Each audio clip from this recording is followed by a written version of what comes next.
In today's video, I'm going to teach you how to reconcile bank accounts in QuickBooks Online. If you've ever found yourself puzzled by balancing your digital books with your bank statements, this simplified guide is for you. Let's dive right in and make this task a breeze. To start, you'll want to sign into your QuickBooks account. Navigate to your web browser and head over to the QuickBooks Online sign-in page. Once there, enter your credentials, that's your username and password, and click the Continue button.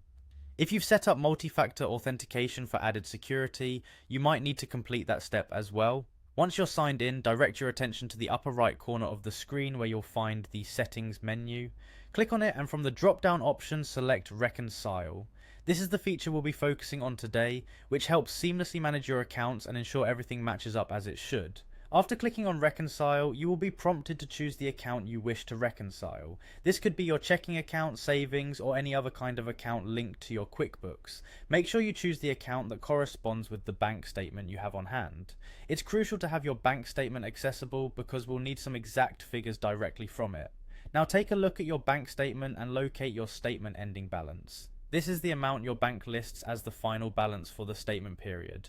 Back in QuickBooks, type in this exact figure in the field labelled Statement Ending Balance. Precision is key here, as even a small discrepancy can lead to issues in reconciliation.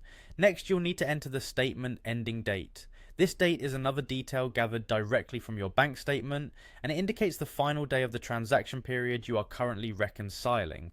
Carefully input this date into the corresponding field in QuickBooks Online to ensure that the transactions being reviewed are within the correct period. Now here's where the actual reconciliation process begins. Review each transaction and match them with those on your bank statement. When you find a match, clear the transaction in QuickBooks. This step is about verifying that each transaction recorded in QuickBooks aligns with your bank's records. Continue this process, clearing off each transaction until the difference field in QuickBooks reads 0.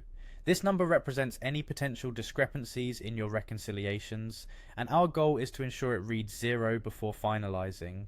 Once all transactions are matched and cleared, select the Start Reconciling button. This action will effectively finalize your reconciliation process and ensure that your QuickBooks digital records are in harmony with your actual bank statements. That's it! You're now a pro at reconciling bank accounts in QuickBooks Online. This process, though meticulous, becomes seamless and efficient with practice, allowing for accurate and stress-free bookkeeping.